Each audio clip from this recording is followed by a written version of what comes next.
Good morning, afternoon, or evening, depending upon the time of day for you.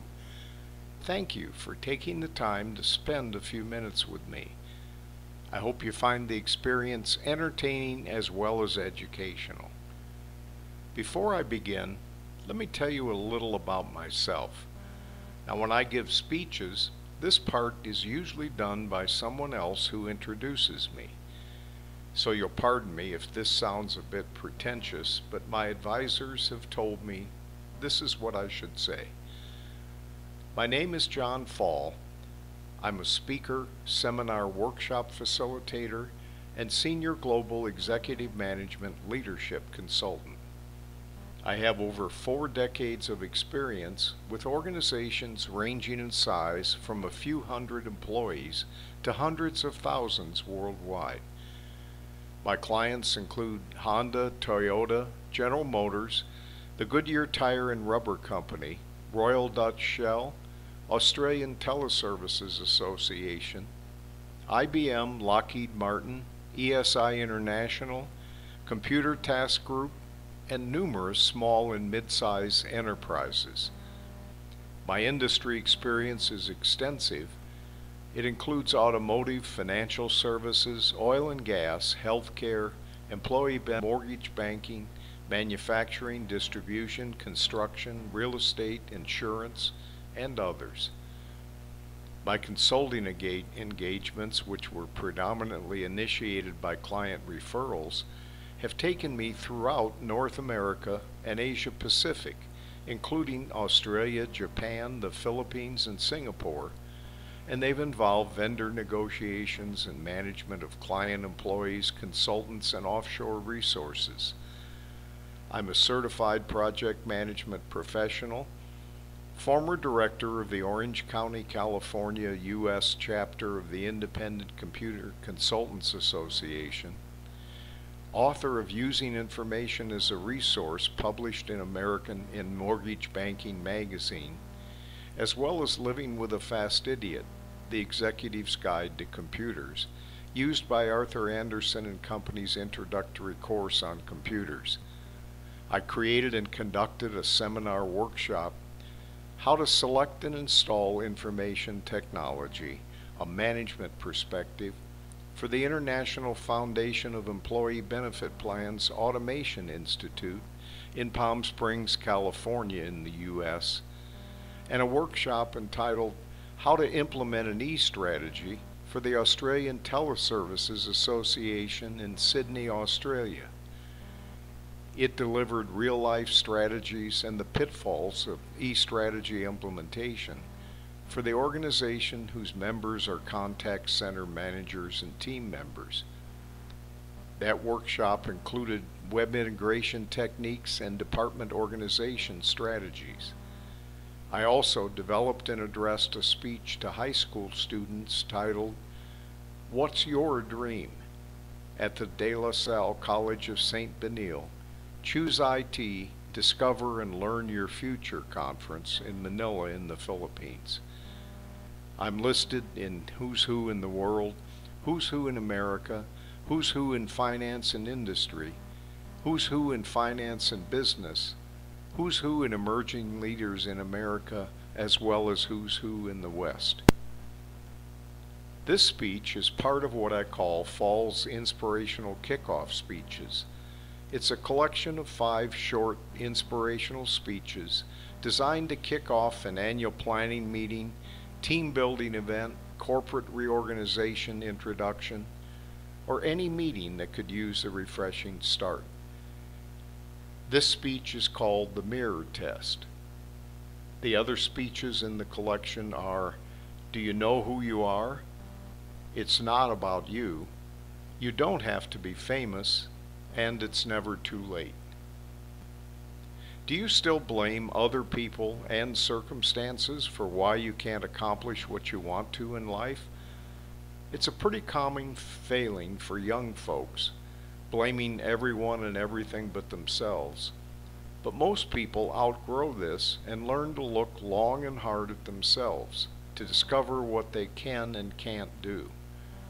And while it's nice to work on improving what you can't do, Most modern management principles tell you to focus on what you can do and keep doing it until you're an expert. I've worked with people in all walks of life, including senior executives of Fortune 500 global enterprises, and every one of them who is successful has a good understanding of their strengths and weaknesses. But the title of this speech isn't based on executives. It's based upon conversations with my sons. Now, my brother raised a boy and a girl. He tells me it's really different when you raise a girl. Now, I don't have first-hand experience because we raised 3 boys. And there was a time in the life of each of them that they were blaming everyone but themselves for what was happening to them. Quite frankly, I find it hard to believe that part of life is any different for girls.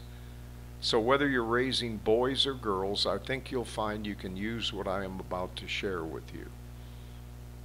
I use different methods of trying to reach and teach my sons, but finally came up with what proved to be most effective. I'd let them rant and rave about how life wasn't fair until they talked themselves out. Then I told them they were looking in the wrong place. I told them they needed to look in the mirror instead. Because if they looked long enough and thought about it hard enough, they'd soon realize that the key to their future didn't lie outside themselves, but the responsibility was squarely on their shoulders for the kind of life they wanted to lead. I told them to take a good long and hard look at what they were able to do and what they weren't able to do, then to concentrate on improving what they couldn't yet do and building on what they could do. It became known in our family as the mirror test. And even though the boys are now young men, they still often tell me, "I know, Dad, it's time to look in the mirror." As you think about this, here's some ideas for you that might help you realize your own dreams. First, learn to look at yourself in the mirror and ask yourself, what part of my life that's not working am I responsible for? Second, now ask yourself, what am I going to do about it? And immediately begin to develop a concrete plan to get you to where you want to be in life. Start by writing down ideas just as they come to you. Then, after you've written down all the ideas, put them in priority order with a date when you expect to achieve each goal. Also ask yourself, who am I going to pick as my mentor? Who can help me as I chart my future? It may be a family member, a good friend, or someone you work with. 4, go seek out the person you picked as a mentor and make it official. And finally, share your plans with your mentor and continue to refine and execute them. With this in mind, let me give you an example of someone who had every reason to blame circumstances for why she couldn't do things in life, but decided to overcome what appeared to be overwhelming odds. And later I'll share a story with you about my wife called "You Can't Learn How to Be Taller." I'm sure you'll enjoy it as well as learn some lessons from it. I first heard about Wilma Rudolph decades ago in a speech by the great religious leader, author, and speaker in the U.S., Dr. Norman Vincent Peale.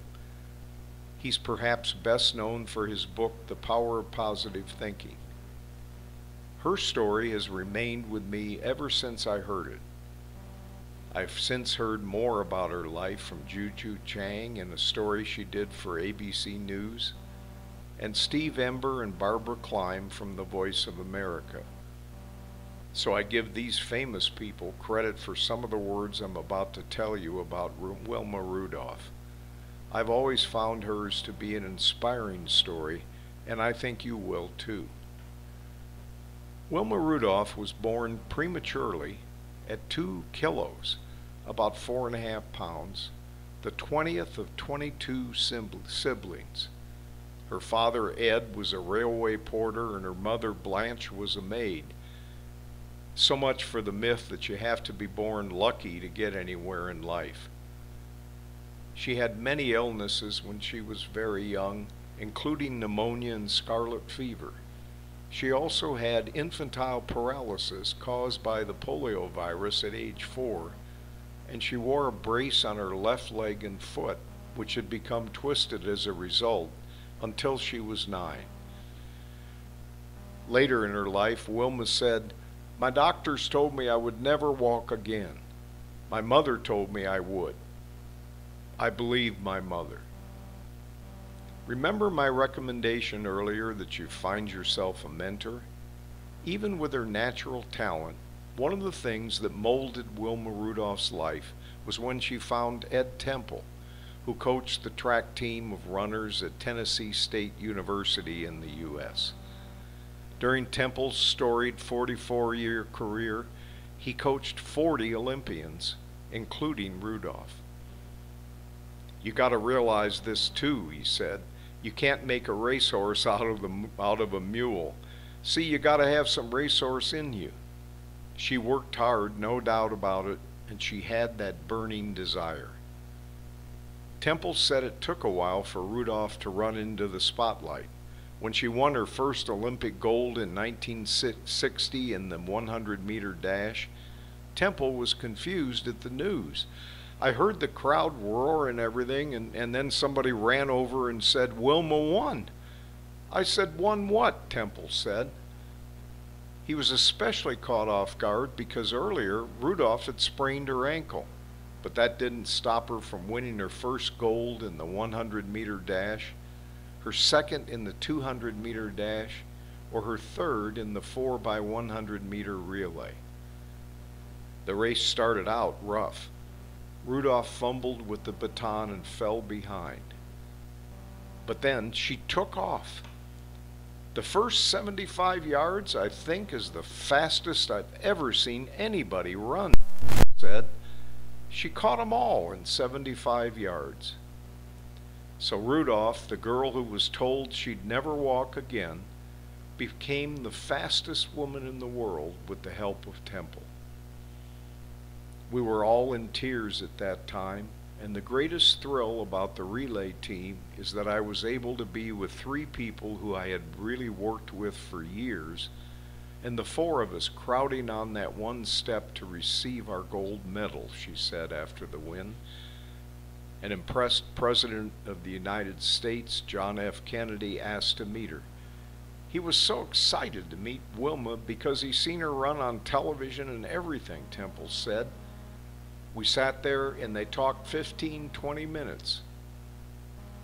Over the years, she dazzled more than one U.S. president. Former U.S. President Bill Clinton called her a great one. Later in life, Rudolph became a teacher and inspired countless young people along the way before she died in 1994 at the early age of 54 of brain cancer. I think each one of you has within you the spirit of Wilma Rudolph, and I hope that hearing her story will inspire you to whatever greatness it is you want out of life. And now, before I finish, here's the story I promised you earlier. It's a story about my wife, Pilar, whose friends in the Philippines call her by her Filipino nickname, Nena. The story is titled, "You Can't Learn How to Be Taller," and it's taken from my book. And then there were stories, Lessons from a Lifetime of Leadership, available on Amazon.com in print and electronic Kindle editions. One of the more rewarding but very difficult things we do as managers and senior managers is to place people in the right position. Hopefully, we also place them at the right time, not only for the organization but for themselves. We assess their ability to handle the new position, especially their ability to handle it when we're ready to give it to them. Over the years, there's a variety of psychological tests that have been devised to help with these decisions. But quite frankly, the tests are only partially successful. Not surprisingly, nothing replaces the experience and judgment of a seasoned executive. Sometimes we place people in the wrong position, And when it doesn't work out, have ourselves to blame as much as the person we promoted. I've been guilty of this, and so have many of my clients, and we've all tried to learn from the few times it has occurred. But the most important lesson I learned was from my wife. Like many folks from Asia, she's short. She stands just slightly over 5 feet tall, about 1.5 meters in her bare feet. To be honest, I don't often think about it. But one day I walked into our kitchen just in time to watch her pick up a long wooden spoon and use it to pull down some plastic bowls from the top cabinet in the kitchen. I stood there amazed when she turned around and said, "But I do this all the time. You've just never been here to see it before.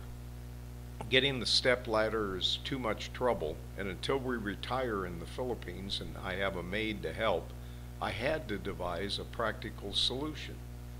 It's why I put the plastic bowls and not the china and crystal on the top shelf."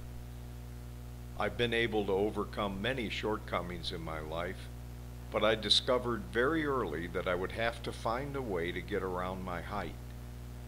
I've done it by being aware and changing as much as I could, which includes putting the things I need the most in lower places and figuring out a way to get to the rest of the things that are beyond reach. You see, I learned how to spell and how to be polite.